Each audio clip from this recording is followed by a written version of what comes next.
Hey, what's up, folks? Welcome to another Friday live stream right here on Texas Football. I'm lifetime Longhorn Rod Babers, joined by fellow lifetime Longhorn CJ Vogel, and joined by the one and only Jerry Hamilton, the man, the myth, the legend. What's going on, fellas? How's everything going? How you doing, CJ? What's up, brother?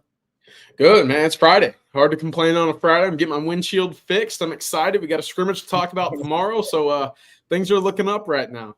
Yeah, no doubt about it. Jerry, how you feeling, man? What are we, 15 days now? 15 days away. Look, we're just duck camping on a Friday, 15 days out from the opener. But look, more importantly, almost to me, is we're a week away from college football. We get FSU and Georgia Tech and Ireland, and FSU, I can't believe they're 11.5-point favorite in that game right now. But we're a week away from college football. So we'll get the palate, get a little taste in the mouth on next weekend before the Texas game on the 31st, which is a great slate, by the way, of opening weekend games, in my opinion. I mean, but there's some really good games. We're getting into it immediately. At least nowadays, the hopes and dreams aren't crushed the first weekend of the season for some teams. But we're 8 days away from the first college game. Oh, man. That's a great point, Jerry. I didn't realize that. I'm so focused on the Texas countdown, so you got a little more than 2 weeks, and I haven't even thought about actually the week 0, whatever games that come up. So this is a week. So now you got me even more excited, Jerry, that football is basically a week away from us. So really excited. Of course, we got a ton of Longhorn football to discuss. We'll dive into that. I want to get Jerry's thoughts about a couple of Aggie topics that we'll dive into. I love this. Yes, I think you know where I'm going with that. So I want to get Jerry's thoughts about that a little bit too coming up. So we'll talk some rivals on the show as well. But of course, you guys know how this works. It's all about you. We'll answer as many of your questions, address as many of your concerns as possible. We're going to talk a lot about the ramifications of this second scrimmage that Texas is going to have. It's going to be big. So there'll be a lot that is for the coaches, a lot of clarity that they gain from that second scrimmage. We'll talk about that, of course. But all of your questions, that's what we'll address. Super chats jump to the front of the line. You can interrupt the show at any time. It's a little bit of a shorter live stream. We try to cut it off, closer to 2 o'clock. So please get it in as quick as you can, and we'll try to hit them as fast as we can. Also, you got a second week of NFL preseason games coming out there too. And that's some Longhorns who really did have standout performances last time. Jay Witt, probably more so than anybody, most notably, Longhorn fans are really hype about that. We'll talk a little bit about that too if y'all want to throw in some lifetime Longhorn preseason related discussion, because I know CJ's always got his eyes on some other stuff too. So we'll dive into that. But first, let's get into it, gentlemen. I know you guys may have some recruiting questions. You can throw those out at Jerry and CJ too. We can talk some recruiting. But let's talk, gentlemen, about the second scrimmage coming up. It's coming up this weekend.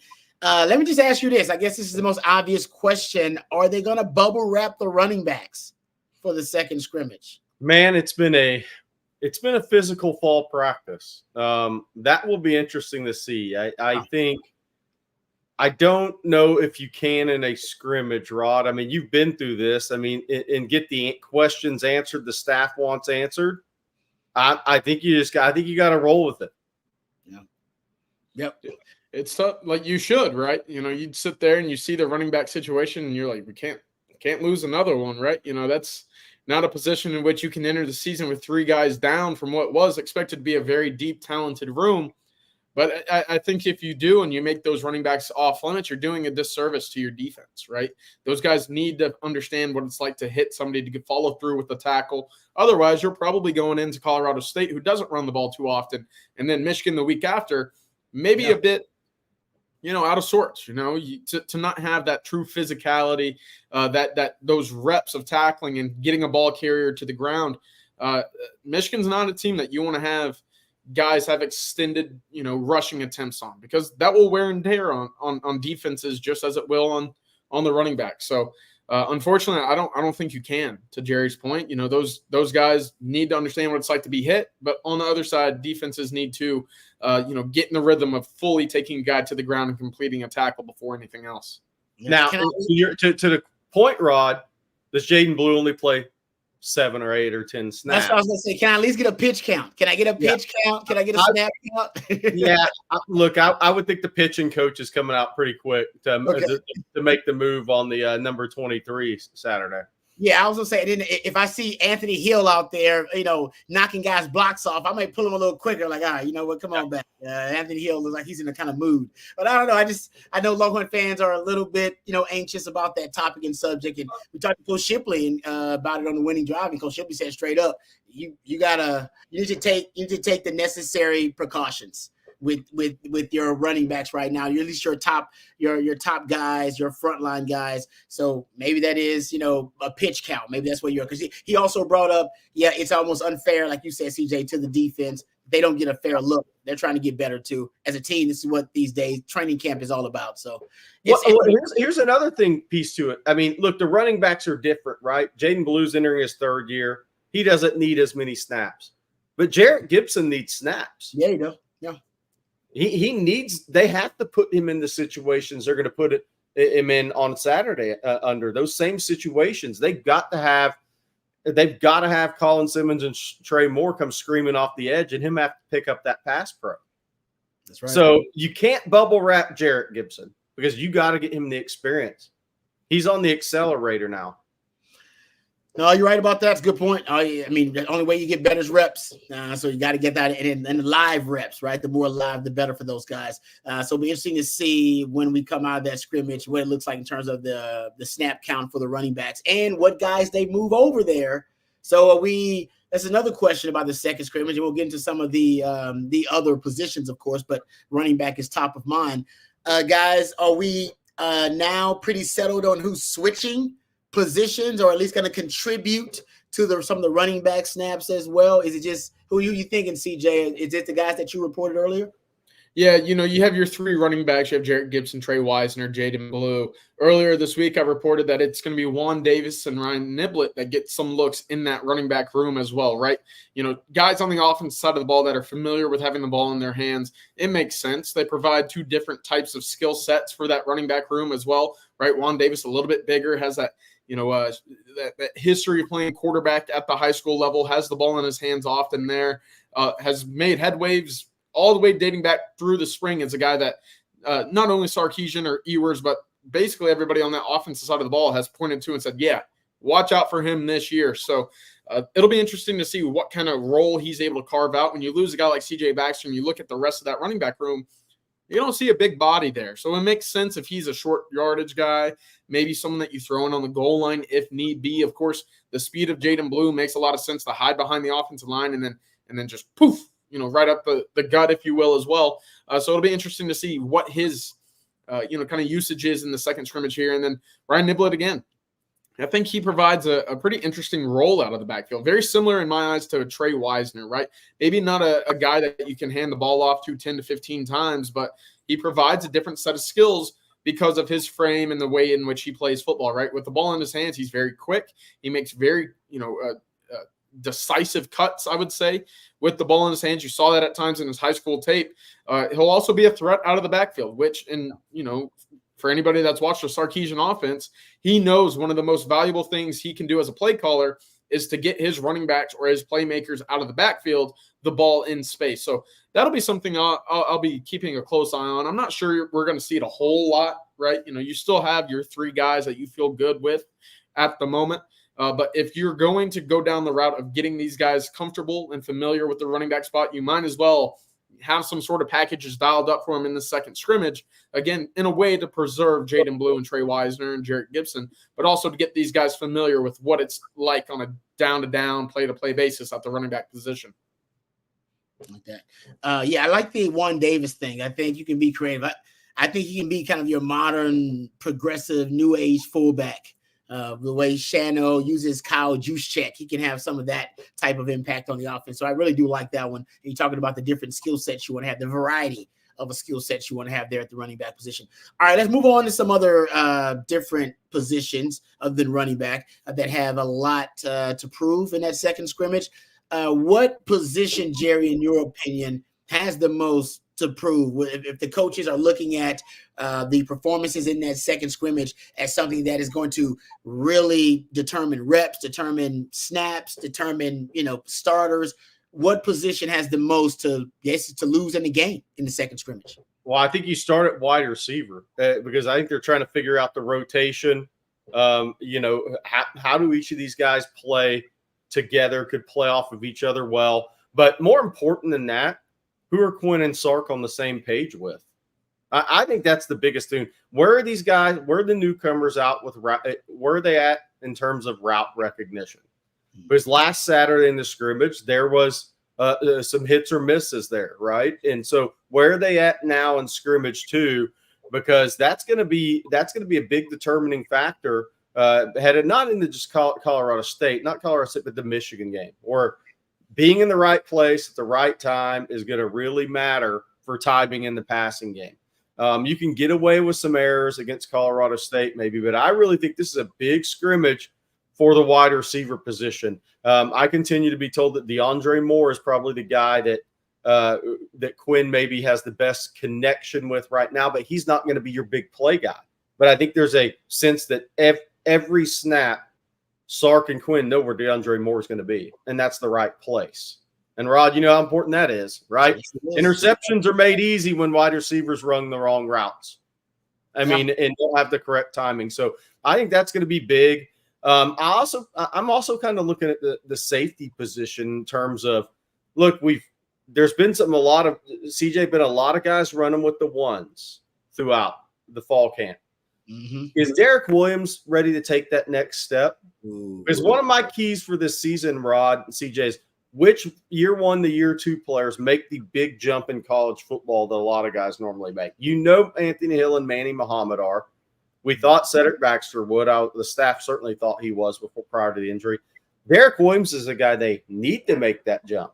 Is he ready to make that big jump? That's playmaking on the football, and an underrated thing, communication. Is he ready to be a communicator at that safety position? Is he going to be a loud enough voice? Is he ready to take all those next steps as a player outside of running the alley and filling in the run game? The things he does really well. Where's he at in that? And what's Jelani McDonald look like 2 scrimmages in at the safety position? Are any of these young guys in the secondary making a move at corner? I think that's a big one too coming out of the second scrimmage. So I think there's three positions I'm really looking at. Well, I don't want to mention punter, but that one's obvious. Yeah, we ain't getting a lot of questions about punter. I will admit that. We probably should. We're not getting a lot of questions about punter. CJ, what are your thoughts? I mean, what positions do you think they have the most to lose in the game in the second and probably the most important scrimmage of the training camp? Yeah, maybe not so much positions. I feel like we have a good idea or understanding which positions have a strength, which ones have some questions, but more so individuals in that, in those rooms, right? I want to hear about Javion Cole. How is he progressing since making the leap up to the Division I SEC level, right? It's not necessarily been a bad fall for him, but it's been quiet, I'll say. He's been running with that third unit right now behind Kobe Black, behind Warren Roberson, to see if he can make some plays, kind of get back into that rotation with a Gavin Holmes or a Jahdae Barron. That would be big for me in terms of the depth that we can expect with that cornerback spot. And I want to hear more about Jonte Cook. We've heard that he does the right thing. He's there. I want to hear more. I want to hear about the splash plays. I want to hear about that electric personality with the ball whenever he has it that we saw out of high school, right? That's going to be that next step for him in terms of earning those reps and those spots in the fall. So that's another name. And of course, what's that interior guard spot going to look like? We've heard 4 names, and right now it's Hayden Connor and it's DJ Campbell manning those spots in the starting rotation. But that doesn't mean that we're not going to see Cole Hudson and Nato Umeozulu find ways onto the field. There's going to be some sort of revolving door at some point this year, whether it be, Flood wanting to get those guys some run and injury, whatever it might be. But you're going to see all 4 of those guys on the field at some point. So does Texas have success in one aspect of the game, passing, running, outside zone, inside power, whatever it might be, with one tackle or one guard versus the other? Who knows? But just to hear how those 4 compare with one another will be interesting going into the final scrimmage. Those are my 3 areas and kind of individuals I'll be looking for, Rod, going into scrimmage number 2 tomorrow. No, that's good stuff. All right, I know we got some questions here that we'll get to before we get to some of the other topics. But first, let's thank one of our fantastic sponsors because, of course, it is Friday, and Friday we wear all of our 40 Acres apparel. 40 Acres apparel is fantastic. But I've been wearing it for a long time. Before we actually even started the On Texas Football channel and working with Jerry and Bobby and CJ and Matthew and all the guys and Blake and the crew, I was wearing 40 Acres apparel probably 5 years ago. And it is my go-to game day apparel. All right, because I sweat a lot. I get real hot. Once I start sweating, I can't stop. So I need fabric that can breathe. I need fabric that's light, but also, I want to be fashionable because I got to show up. And that's what our friends at 40 Acres Apparel are all about. And right now, you can find it at the University of Texas Co-op. And by the way, the University of Texas Co-op is a nonprofit, has been serving the Longhorn community since 1896. And every penny of profit, how about this, directly benefits course material scholarships. In fact, over 7,000 students have now received free course material scholarships in the 23-24 academic year because of the partnership between 40 Acres Apparel and the University of Texas Co-op, folks. So not only can you look good, but you can do good by buying 40 Acres Apparel. 40 Acres Apparel, born in DKR, designed and built exclusively for the University of Texas and Longhorn Nation. You can go down to the University of Texas Co-op or go to universityoftexascoop.com and get geared up with 40 Acres Apparel. Great designs, fashionable, high quality, SPF 50, moisture wicking. Trust me, I can tell you, I give you my personal testimony. It is legit. As a matter of fact, I was on a call today. I was wearing my 40 Acres Apparel shirt that I'm wearing right now. And I had a woman, she said, "Hey, where'd you get that shirt?" I promise you, I swear on my mama. She said, "Where'd you get that shirt?" I was like, "Actually, it's 40 Acres Apparel." She's like, "I was trying to get my husband some really nice Longhorn, like a Longhorn golf tee." And she was like, "That's nice." And I was like, "You got to check out 40 Acres Apparel." That boom, it's just that simple. All right. So people, they recognize I'm even getting compliments on it. So check it out for yourself. It's super good. It's a great product. You can not only do good, but you can look good in 40 Acres Apparel. And it's also a proud sponsor of the course material scholarships for the University of Texas. So thank you very much, 40 Acres Apparel for sponsoring our Friday live stream. And all of us are wearing it, by the way. Constant compliments, man. But Bobby's mentioned this, man, but the collars are so on point, man. Well, and integrity. Is that the word they're at? Yes. Like collars, they don't. Thread integrity is thread integrity is our new term. I like that. That's a good term. We should write that down in the notes. Thread integrity. The collars, they like stand up. They don't slouch. But no, it's trust me, guys, it is a great product. So check it out. I wouldn't steer you wrong. We wouldn't steer you wrong because we're all wearing it, representing 40 Acres Friday here. All right, let's get to something. Hey, Rod, can I bring one up real quick? Yes, sir. Question. All right, I wanted to hit this one. I thought it was a great question because it's also a twofold answer and one we'll have fun with. If Texas would have gotten Urban instead of Sark, would Arch Manning still have committed to Texas? The answer to that is 0. No, he would not have. And I'm not saying they hate Urban Meyer or anything, but look, Sark is kind of their modern day Cutcliffe, their quarterback developer, because the one thing about Archie Manning, that Manning family, is he sent Peyton, or when Peyton decided, and Archie was in that with him, right? And Florida, Tennessee, and again, it being Tennessee, David Cutcliffe, QB coach. And the work David Cutcliffe did with Peyton Manning ended up getting him the Ole Miss job. Eli Manning ends up at Ole Miss, okay, because Archie does have some pull there, right?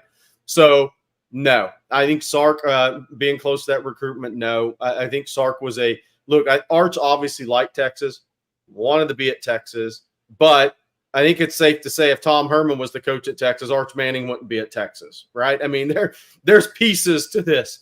And I'll say the other crazy thing. So, no, he would not be at Texas if Urban Meyer was the coach. Schematically and QB development-wise, that's just not the path the family's taken. Here's the craziest thing ever about Arch's recruitment, though, Rod and CJ.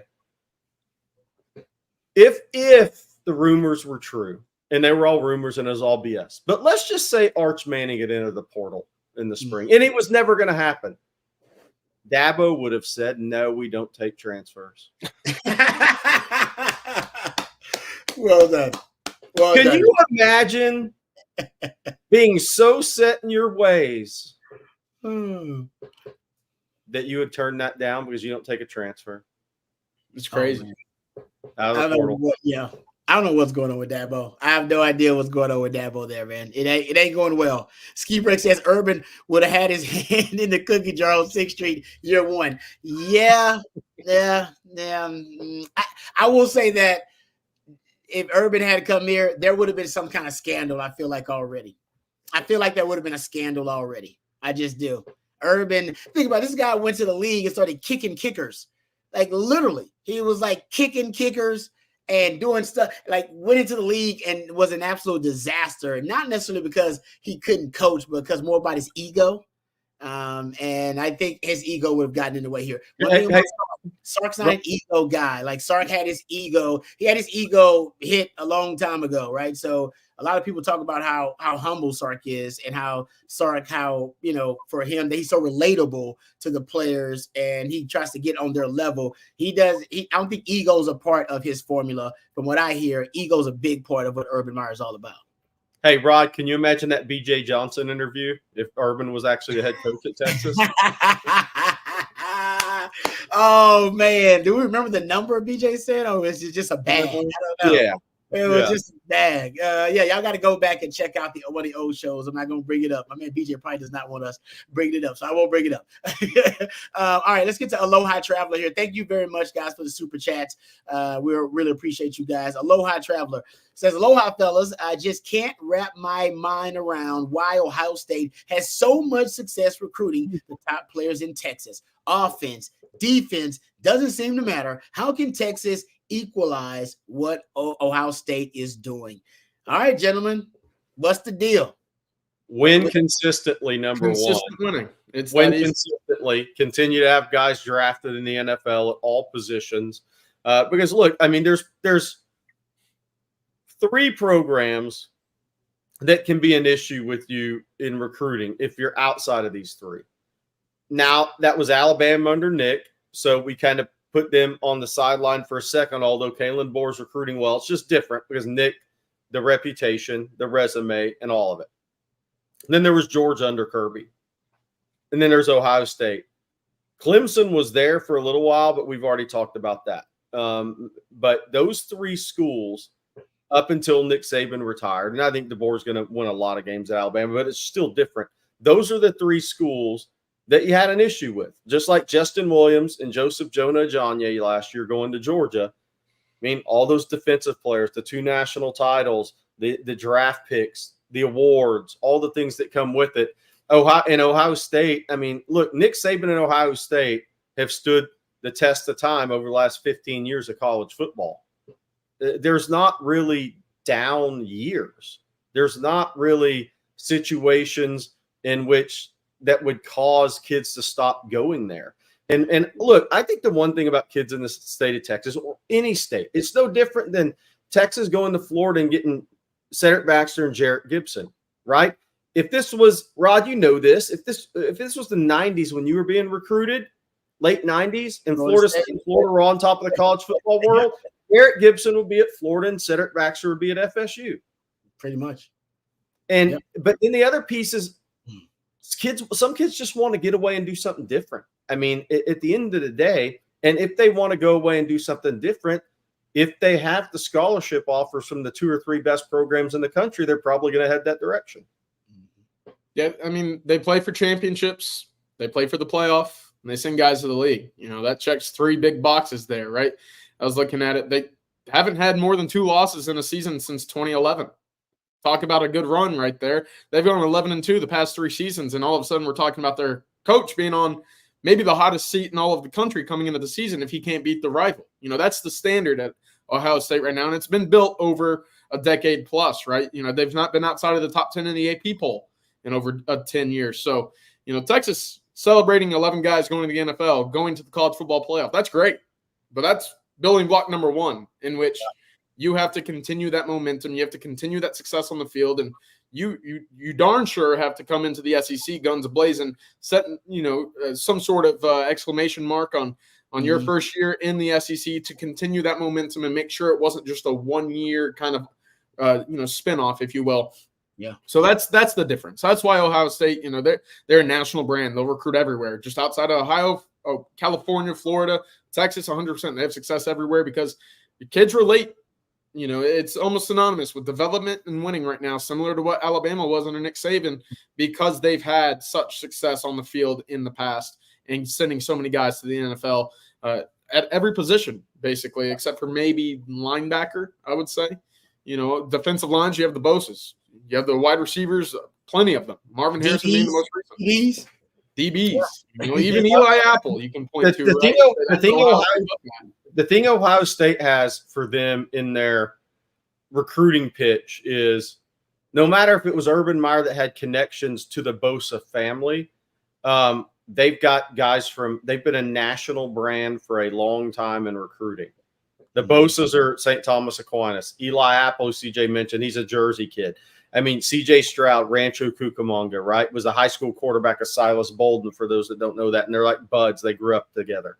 But this has been a national brand for years. Olave, obviously, is a California kid. So you just go through their list of NFL draft picks, count up how many were national recruits and out of state.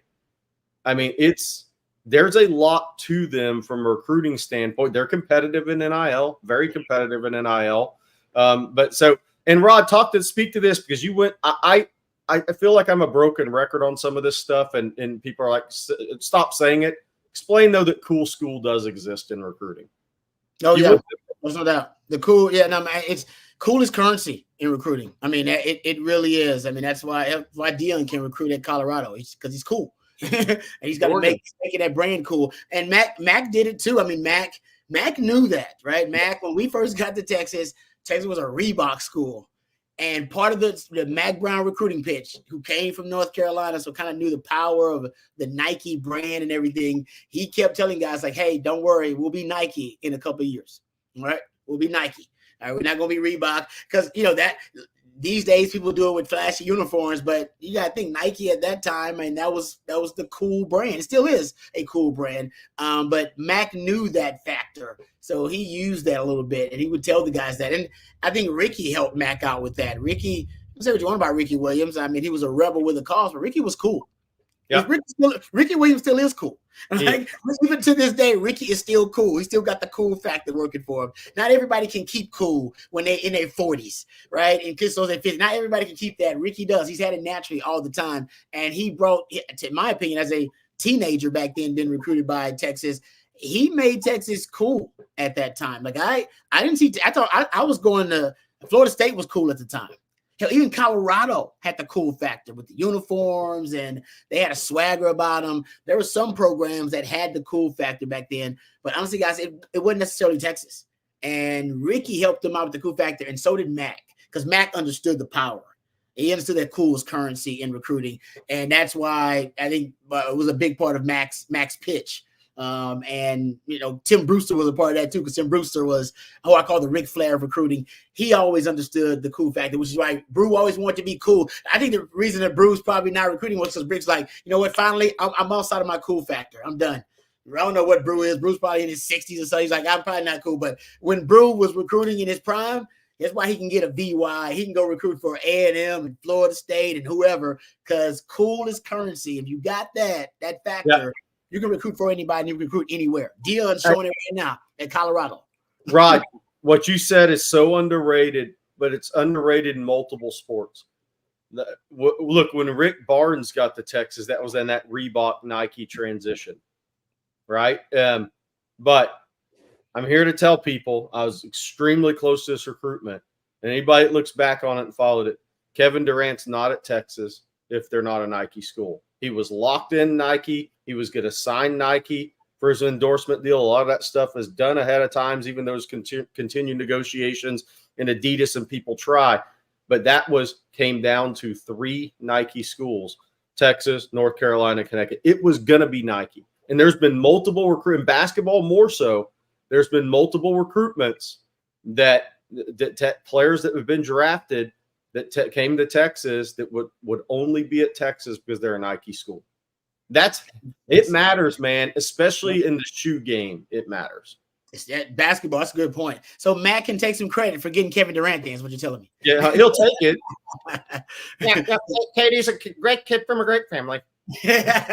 No, because Mac was big on that. Mac was like, we don't like Reebok. We're a Nike school. He was championing that before they actually made the switch. All right, getting back to it here. Blake McBroom, very kind of you, man. You just made my weekend. I'm sure the rest of us too. Hook 'em.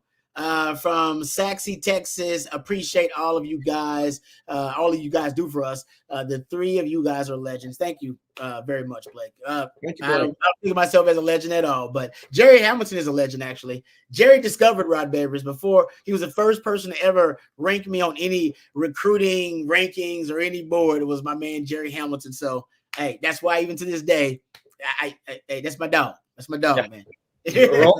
roll out of bed, run 4.4, really good hips, turn and run. Yeah. Sometimes it's not difficult.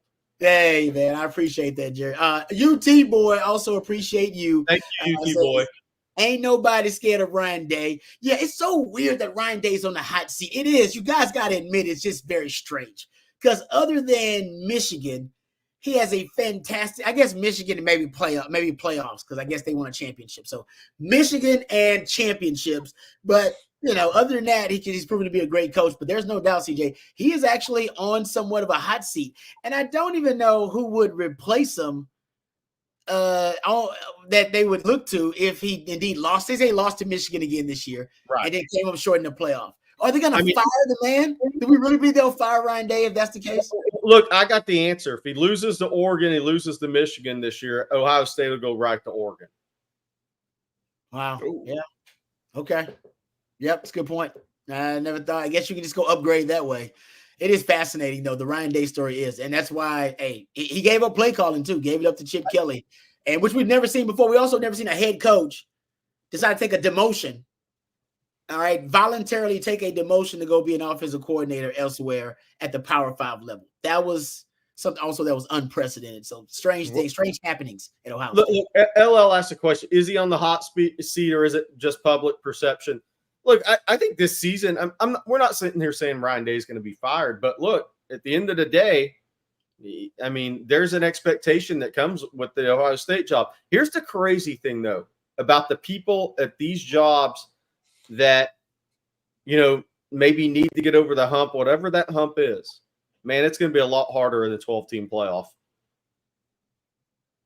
It just is. It's going to make one in the Big Ten championship all the more important. Yeah, if you get a bye, it's still 2 games, right? So if you win your league. But if you don't, when it goes to 16, everybody's playing, right? There is no bye. But right now there's a bye. But, if you don't have a bye, you got to win 3 games. 3 games. That's a tough road in football to win a national championship. The game has changed. I agree. No, it's tough road in any postseason format after win 3 games in a row. You're right. And against the best, by the way, not just 3 games, but against the best teams in the country. All right, getting back to the questions here. Thank you guys very much for the super chats. Really appreciate you guys. How about this one from Daniel? Daniel Honorado. Hopefully I did not mispronounce the name, Daniel. I apologize for that if I did. Who is the Longhorns' best linebacker in pass coverage? He took a step back as a senior, but Jalen Ford seemed to have good eyes on the quarterback when he dropped. Yeah, Jalen Ford was a natural coverage linebacker dropping the cover. He really had a great feel for route, being able to identify route combinations and also being able to watch the eyes of the quarterback and let the quarterback take you to the play. CJ, you actually got a chance. I mean, you've been talking about this for a while about Anthony Hill. When you watched him in 7-on-7 back in the day in high school, sometimes how he was almost indistinguishable from some of the DBs out there in the way he was moving. Yeah, no, that's always been a big part of his game is moving in space. I still think he's a bit better coming downhill, kind of being that disruptor downhill, if you will.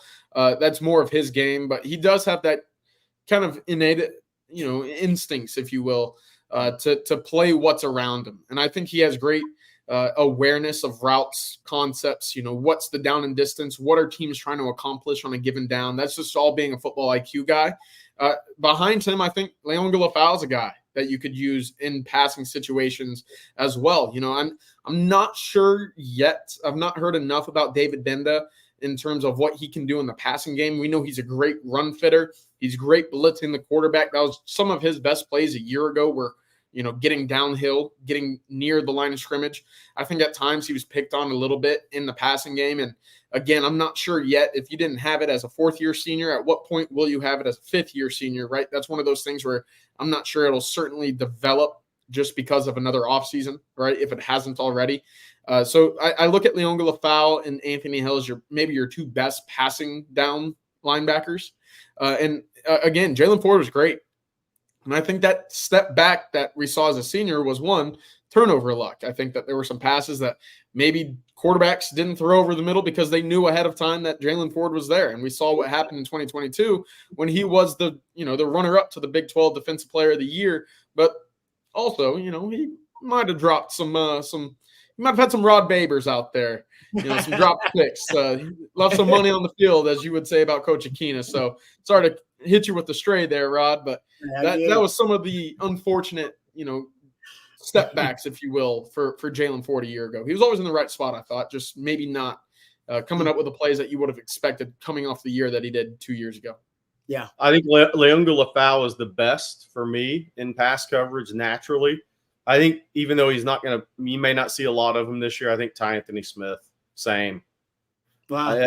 I think both. Jared, I hate going back to 7-on-7 because I know it's padded, it's football. He was a safety in 7-on-7. He was that single high. Let me just play, center field basically, and it was really impressive. And what they ended up doing, they had Brock Jackson, the defensive end now at Baylor, as the middle linebacker, and so kind of using Ty Anthony Smith as that next line of defense behind him. He's seen everything in front of him, and so moving up to that linebacking role, he still understands the concepts, what it looks like whenever it's 3-by-1, what to expect here, what alignment means if it's 3rd and 7 and the guy's lined up way outside to him, whatever that all entails. He understands that as that single high deep safety to play center field in 7-on-7 for a good 7-on-7 team. By the way, I bet I agree with you, Jerry. So I want to mention one other thing. So I was at North Crowley yesterday. Jonathan Cunningham, the Texas commit, is going to be really good in pass coverage. He's playing the outside backer. Rod, he drifts into the slot and covers. He'll back up and play a little safety for them. Wow. Frame, the skill set, very similar to Ty Anthony Smith. He may not have quite as long arms, but very good skill set there with Jonathan Cunningham. And I think Elijah Barnes will surprise people, even though he's 6'2 3/4 and 239 now. It's funny, I was talking to the Mansfield coaching staff yesterday, and I asked about the guys they faced because they were in the district with Duncanville, Cedar Hill, DeSoto, Dallas Skyline, everybody. And I asked about Elijah Barnes, and they were just like, man, he made an interception against them as his sophomore year. He wasn't even in the play. And they thought it was a touchdown when it left the quarterback's hand. And then he came and made a kind of back leaning back tip interception to himself in that game. So I think Elijah Barnes is going to probably surprise him. I think he's going to be a 6'3", 250-pound guy that can play in space. I like that. Yeah. No, it is. It's important though, CJ, man. These guys are spread babies. They have a deeper, more innate understanding of the passing game and route concepts than we ever did because of 7-on-7. So they understand what offenses are trying to achieve in the passing game in a way that we didn't. And also I thought Mo Blackwell out there as well. I mean, Mo Blackwell's a safety that converted. So they got some coverage linebackers. They got some options there. Thank you for the question. Kobe here says, Kobe asks, buy or sell. Y'all are more excited about this year's team over last year's team. This is interesting. Okay, I'll say this. I don't know if I'm more excited, or I'll let the other guys attack that and give me some time to think. But I'll say this. This year's team reminds me of a reboot, and last year's team reminded me of a sequel. If you're looking at it from a movie standpoint, right? It felt like last year was a sequel because it felt like they were building on the year before. Yeah. Right. And then building on the 2021. And it felt like it was always building to a crescendo. It was always like the previous year, they left you with a cliffhanger, if you will. And like, all right, are they going to improve in these areas? And like, oh man, look at what happened. Byron Murphy and Devontae Sweat. And oh yes, Xavier Worthy did become a first-round pick. We thought he had that potential as a freshman. And okay, JT Sanders, look what he became. So we kind of watched the stories and the journeys. This season, you have a lot of transfer portal guys who are going to have a huge impact. So it feels like a movie reboot as opposed to a sequel. That's probably the best way I can describe it. Yeah, it's interesting. It's going to be the fastest team Sark's had, no doubt. Mm-hmm. The interesting thing to me about this team is normally a team that gets really close, Rod, doesn't quite get to the mountaintop, but they got a lot of those guys returning. You got your quarterback returning. Even Bond and Nyblack, who transferred in, were in the same situation in Alabama. They got close, but they didn't get over the mountaintop. Normally, those are great teams to coach for a staff, and normally they're very driven. Sark's using the term obsessed to take that next step. That's what's going to be interesting to me, and I think this team obviously is working towards that. Sark's mentioned how he has more leaders, so that makes me excited. Just on the surface, because those teams do normally take one more step. And now in a 12-team playoff, is that enough step to go get the whole big enough step to go get the whole thing done? We'll have to see on that, because the game's changed a little bit now, going from 4 to 12. But I think that makes me excited. The speed of the program is the best, as 1 through 85. That's been a long time. That excites me. I'll tell you the other thing that excites me about this team. When's the last time, Rod, you went into a season thinking Texas could truly affect games with pass rush? Oh, that's a good one. Probably 09 with Bus Champ.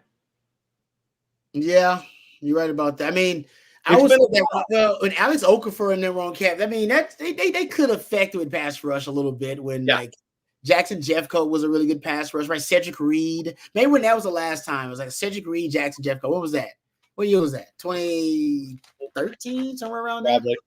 Yeah, but you're right. It's been a while. It's been over a decade. Yeah, it's been a while. I agree. Yeah, I think you're right. We feel confident that if a team is in a 3rd and long situation, that Texas, if it's a 3rd and 17, that Texas can get home. See, CJ got it. All right. So no, you're right. That's a good point. So you're more excited about this year than last year is what you're saying. I am more excited because I do think recruiting matters. And somebody asked it a question, how many top 5 classes in a row does it take to kind of get over the mountaintop? Well, Michigan didn't recruit just top 5 classes. Development still very key. That's what Michigan's strength was. Evaluation and development of your evaluation. Even if you had the number 12 ranked class and a number 9 ranked class around the top 5 class and a top 6 class. But I just think the talent level being brought in. I also think this is the best the quarterback position's been in years at Texas. That's why I would buy it. I'm probably going to sell it in total in terms of overall excitement, right? I think there's still some question marks, especially after some injuries, that maybe you don't know what your overall personality is going to be as an offense. It's probably not what you'd like. But the one thing that leans me more towards wanting to be on top of, this team will be better than next year or than the previous season was, well, you got a 3rd-year quarterback that's the number 2 guy for the Heisman preseason coming in. Quinn Ewers is pretty darn good, right? I think he's tremendous. And for him to come back 3rd year in the system, 3rd year as a starting quarterback at Texas, he understands what's at stake. He's going to take those steps forward.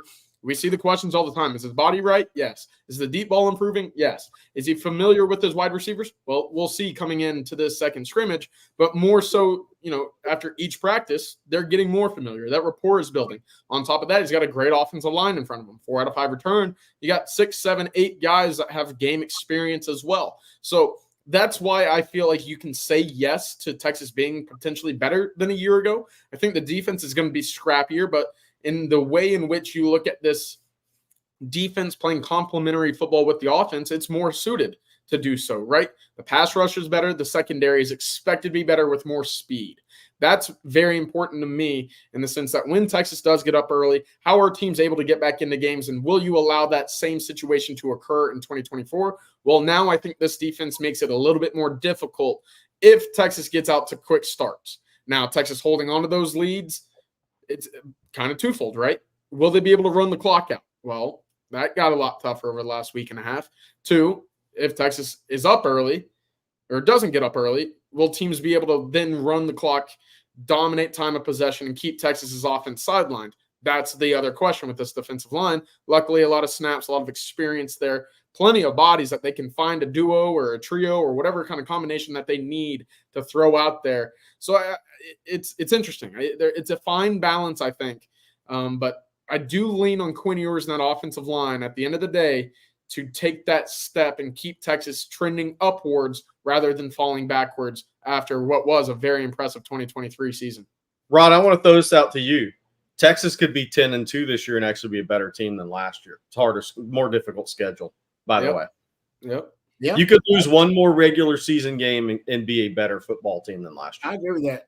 That's a great point, Jared. I agree with that 100%. Yeah, that's no doubt. That's almost like the 08 team and the 09 team, right? The 08 team, that schedule they had to deal with the 08. I mean, it was just a murderous row. And 09, they didn't play, good teams, but they didn't play the schedule 08 did. And 08 was a better team. But 09 ended up making to the national title. So I think Longhorn fans can relate to that. All right, let's take another one of our fantastic sponsors for our Friday live stream. Thank our friends over at Flat Creek Estate Winery, because folks, they are right now, they are the makers and creators of one of the best wines in Texas, maybe one of the best wines in the country right now, and that's their Super Texan. Did you know the most awarded wine in Texas is actually the vineyard closest to Austin? That's right, folks. Flat Creek Estate Winery is just minutes from downtown Austin, and they've won award after award this year for their vintage wine, Super Texan. Super Texan is now available at your local spec, so give it a try. Also, it's available at your local Central Market. I saw that at Central Market when my wife was doing some grocery shopping there, when she was really excited because she loves the Super Texan as well. Of course, not only can you find some of their great wines on their website and there at their venue, but you can go there for a great weekend getaway as well. Barbecues and wine tastings every single weekend, perfect for a date with your significant other or that weekend getaway with that very special person. That's Flat Creek Estate Winery. FlatCreekEstate.com is where you can go check out their inventory. I'd recommend the rosé. Rosé is really good, especially on those hot Texas summer days. The Super Texan, of course, is fantastic. The Pinot Grigio is not bad at all as well, so go check it out. I've become a fan myself, and also an advocate, and also someone who enjoys Flat Creek Estate Wine. So go check it out, FlatCreekEstateWine.com. That's FlatCreekEstate.com. Go check out their inventory, and thank you very much for sponsoring our Friday live stream. All right, getting back to the questions here. Donald Britt wants to know, Coach can talk to QB until play clock hits 15. Seems you would line up at 20 seconds, put a man in motion, and coach can still talk to the quarterback. Essentially, this is what Sean McVay did when he first got to the league. Since they cut off the headset communication at 15 seconds, he would line up as quick as possible and then make all of their checks and audibles at the line of scrimmage while he could talk to Jared Goff. And then he and Jared Goff would talk while, they made their adjustments. And essentially, he would walk him through the play or give him it would be an open book test for him. And Sean McVay would give him all the answers before the snap. Now, he met up with Bill Belichick, a defensive genius, in the Super Bowl. And Belichick said, okay, well, since you decide that you're going to line up early, and then when the 15-second shutoff hits, I'm going to basically change my defense. So in the Super Bowl, Bill Belichick put a kind of kibosh, and he really, I think, ended the advantage that Sean McVay had when he would just get to the line quickly and then talk Jared Goff through the play, because he introduced a blueprint, which is simply have one look prior to the shutoff of the headset communication and then shift entirely to whatever defense you want to run after the headset communication. And then your quarterback will have to process everything on his own. And Jared Goff can do that, so they decided to upgrade to Matt Stafford, and then we know how the story ended. So ultimately, it's not a huge advantage in the NFL anymore, but it can be a huge advantage in college because you don't have the professionals who can have the football knowledge and IQ to be able to switch and be able to disguise pre and post shut off of the headset communication. Rod, I got a question for you on a follow-up to that. Because I think for offensive football teams, this is going to be a huge deal on the road for quarterback play caller communication. You played at A&M. You know how loud it is. How beneficial do you think that's going to be? Oh, that's a good question. I don't know how it sounds in the head. I don't know if you can hear it if the environment is really hostile. Like I said, I don't know the technology. I'm assuming it's pretty clear. I mean, we're in the 21st century here. But man, that place is going to be loud. Kyle Field is going to be really loud. So I don't know at that point if it has the same effect. Quinn would have to tell you that. But I do know that Sark said they're going to continue to do sideline communication. In addition to the headset, they're going to have their sideline, signals and all of the different visuals as well to accompany the play, just for a contingency plan. And that's smart. I do wonder what kind of chess games will be played with the headsets, right? Will offenses come out in that similar Sean McVay kind of, line up one way and then adjust with 10 seconds left so the defense doesn't have that communication? How quickly will they be able to use the helmet communication to go fast? Do they even use it, right? Teams are still going to use signs and signals from the sidelines to go as fast as they can at times, whereas maybe defenses maybe don't use it as often. I don't know. It'll be interesting to see what that kind of balance is. Again, with only one helmet communication on the field, that one communicator has to be the sole relay source of everything. So that'll be interesting. I do think there's going to be some mind games there early in the season before everything kind of evens out and coaches get their footing with it. To that point, CJ, it'll be interesting. You wonder how many college teams, like professional level, I think easy to do, right?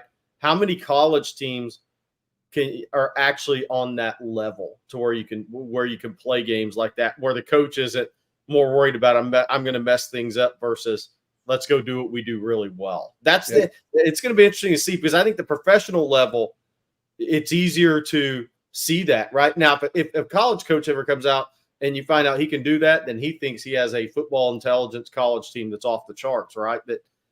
That'll be interesting to see. Yeah. No, you're right about that. I said Bill Belichick was the bright mind that thought of it. Until then, Sean McVay was running through the NFL basically with that advantage, and nobody really caught on to how to counter it. And then Bill Belichick did, and that's why Bill Belichick is one of the GOATs. How about this one from Kyle? Kyle says, "Do you guys think college will ever adapt what the NFL does in bringing in other teams for camp to break up the monotony of facing the same schemes every day?" That is just because right now, and great, thank you for the question, Kyle. It's a great point. Joint practices are more popular than ever in the NFL. It is the new thing. I mean, every team has multiple joint practices. Sometimes it's with a team you're going to play in the preseason. You're already going to be up there. You go up there early on a trip and you just practice with them for a couple of days. Sometimes it's teams like the Cowboys who practice in one place. And they obviously play in Dallas, but they practice out in California. So they always work out against the Rams and other teams. They're supposed to work out against the Chargers too. But so based on the team that you played that week in preseason, sometimes you'll end up having joint practices with them. And that's now seems to be more the fad. Jerry, is that a possibility in college now that we're moving closer to a pro model anyway? No, I don't think so from a practice fall camp setting, but I do wonder, and I just don't. I mean, Bobby doesn't think it would all ever happen.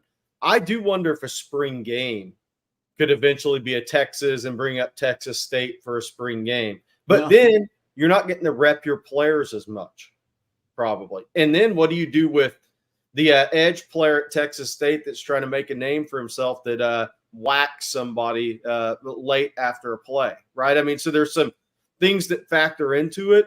I don't think for a fall practice setting we'll ever see that, but I just wonder in the future, could you have spring games, actual real spring games with opponents? I like that. That's good. You could just honestly, I would settle for joint spring practices. That wouldn't be bad. You know what I mean? Here's the question though, CJ and Rod. If you were Texas State, would you ever want to do that? Would you want to put your best players on display in front of the Texas staff? I feel like if I'm Texas State, I'd rather go to San Antonio.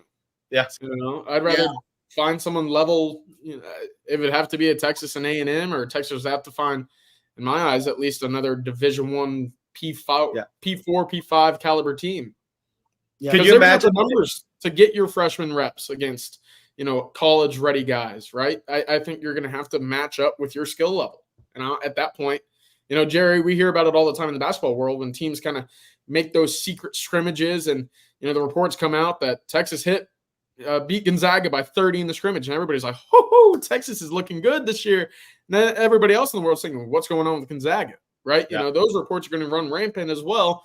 And I'm not sure if coaches want to deal with that. I'm not sure players want to deal with that because word will travel and that will make headlines. I don't know. I don't think so. Yeah. And by the way, so it's just the thing about this too, from a spring game perspective, can you imagine if Trey Moore had gone up as a freshman after his freshman season and had some great spring game against Texas? You're right. And they snatch him That's up. what you don't want to have happen if you're Jeff Trailers of the world and you're coaching at that level. And then you got a spring portal too, so he goes right in. He doesn't even get on the bus. He just stays. He just stays there. He just goes to the sideline. Somebody comes and grabs him. CDC comes and grabs him. Hey, come with me, son. They just said, hand him an NIL contract. Here you go, right there. Just sign right there. You're good. Oh man, yeah. Football Junkie has a good one here. Says, Football Junkie, thank you very much for the super chat, Football Junkie. We appreciate it. He says, dropping the linebackers deep and not making open field tackles was why OU beat Texas. Hill was the only linebacker that could track the ball quickly. He's a natural. I mean, he doesn't necessarily have the frame to be a great coverage linebacker, but it's a natural football player. But you're right. Oklahoma took advantage of Texas's coverage bus. And a lot of those with linebackers included in that. So there's no doubt you're right about that. That is something Texas will have to remedy coming up this season in the SEC. They don't face as many teams that want to throw the football against Texas, but if Texas is stout against the run and they stop the run, then teams will throw the football against them. But thank you, Football Junkie, for that. Appreciate it. Ski Break has a really good one I want to address because I think this is a great topic in recruiting. Ski Break asked, do high school quarterbacks take the Wonderlic test? No, but here's what happens on a lot of visits, especially some of the really good quarterbacks and when these colleges are trying to make a decision. What I do know has happened, a couple of 3, 4, 5 different colleges I've heard, they'll put a kid on the board and say, draw me your favorite play and talk me through it and tell me why and what the coverage is going to do against that. Then they'll say, draw your second favorite play. Some people will say, draw your 3 favorite plays and talk me through those plays.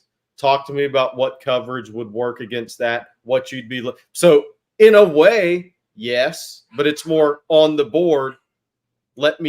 So I can see what you see and what you visualize, and you explain that to me and talk to me about what coverage would happen, who would be successful against that. What coverage are you looking for? Would you check into that play in what scenario?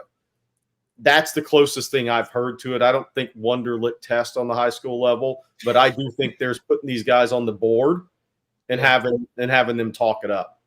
They do that in the NFL level, obviously, whenever guys are going through their draft grades and draft visits. And for anybody to watch the Hard Knocks of the New York Giants this offseason, they kind of ran through some of the quarterback options that they had, whether it be at the Senior Bowl, whatever.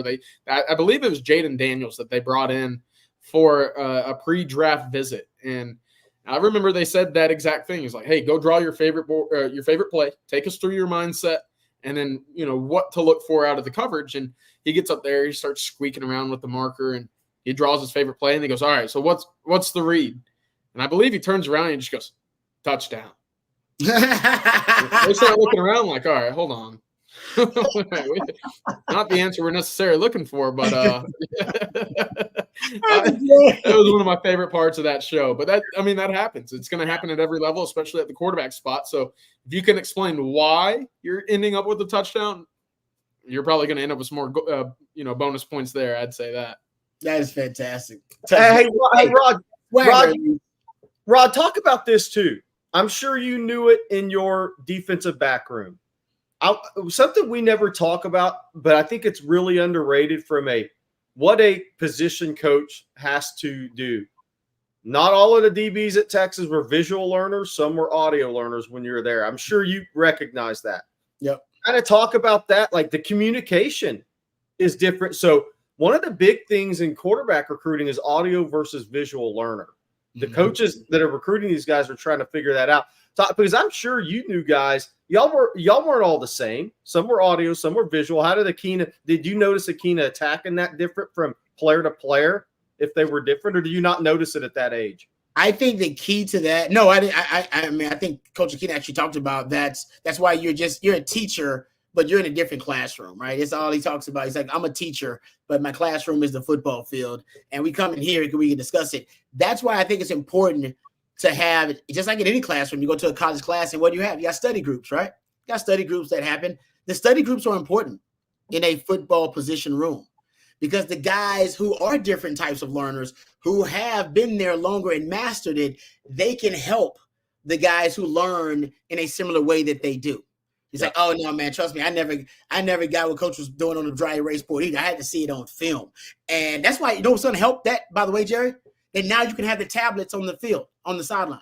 It's a good point. There are some guys that when they were dried up on the board and coaches yelling and screaming, they're like, this is like Charlie Brown to me. I don't even know what you're saying, coach. There's too much going on. But now some guys get to see it because they need to visually see it on the field in order for them to be able to make the connection and process it. And so I think that's important, to have as many options available in terms of the way you're teaching the technique and the scheme. So yes, have the video, have the audio. I think you should also be able to speak to the guys, have them work it out, just like a teacher would do. Hey, go solve the problem. I want you to work it through. All right. And I need you to show your work. Show your work. That's important, to show your work as a football player. That's basically what you're asking those quarterbacks to do when they draw a play. Show me your work, man. Show it. I need you to show me how you got to the answer, because you just having the answer ain't good enough. You could have guessed the right answer. I need you to show me your work. So I just think having it be an inclusive, like, learning environment where everybody can contribute, where everybody's trying to help one another, it actually does help. Because you're right, there's so many guys in there that they don't learn the same. They don't see the game the same. But you'll find out that there are guys in that room who do have similar learning deficiencies and similar learning styles and all that kind of stuff. And I think you can help with that. As a player, you can help with that. That's a good question, though. All right, let's thank another one of our sponsors.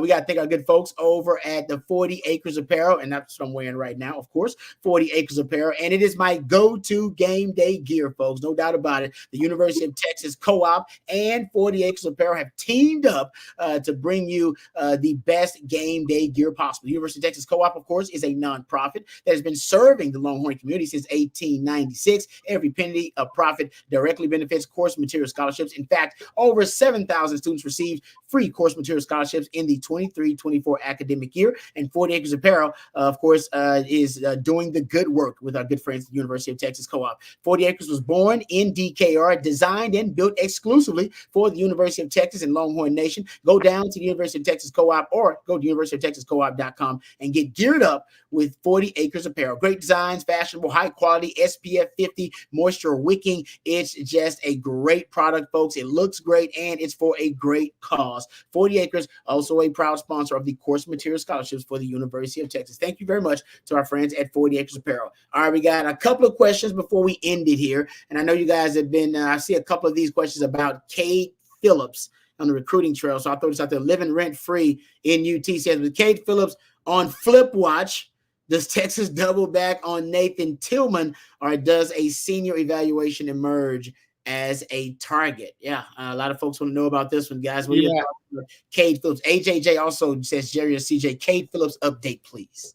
Yeah, so I think, look, it's very much in the balance. You could call LSU the favorite right now, even though he's committed to Texas. We'll see how this transpires. But I think there's some real positivity on the LSU side.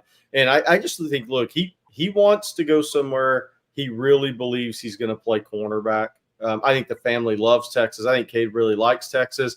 If the flip goes through and happens, which there's a lot of confidence on that LSU side, then I think it's going to be because LSU has two safeties committed. DJ Pickett's committed, who's a corner, maybe safety. And Cade Phillips sees the path to the field at corner at LSU, and Corey Raymond's always told him that.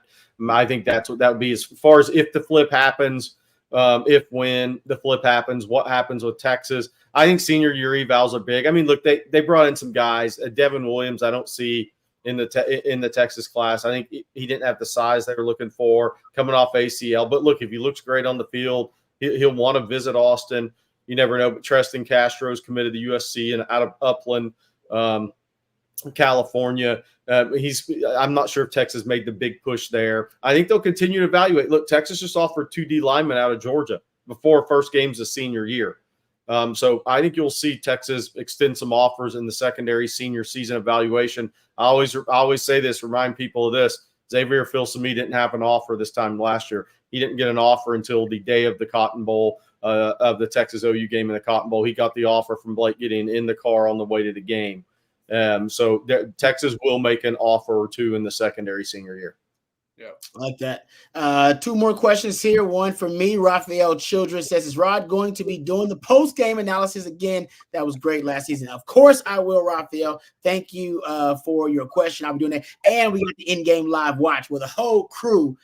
We also contribute. So I'll be doing in-game live watch with Bobby, and sometimes my man Jerry will jump on there for a game or two, and Aaron Hogan will help us host. It's going to be good. Hey, Rod, and Bobby announced on Coffee and Football Thursday that Brian Robeson is going to be part of it as well. I knew we were working on it. I knew Bobby was working on that. He's always trying to bring you guys the best content and the best people to produce that content. So I'm glad we got another lifetime Longhorn on board, man. That's exciting. Got somebody to talk about line play, talk about the trenches. All right, last question. I think this is a good one, guys, to end on. Will the injuries to the running backs affect the O-line rotation? Maybe put the better run blockers in to help the young running backs. That is interesting, Jerry. What are your thoughts?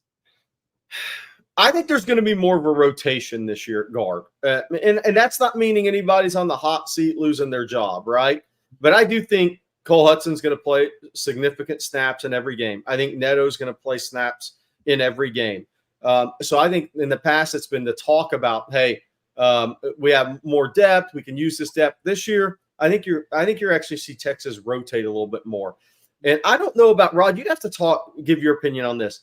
If Texas drives down the field and they get to the 12-yard line, would you really sub in Neto for Hayden Connor if you plan to run the ball inside the 10? That's kind of a tough move to make.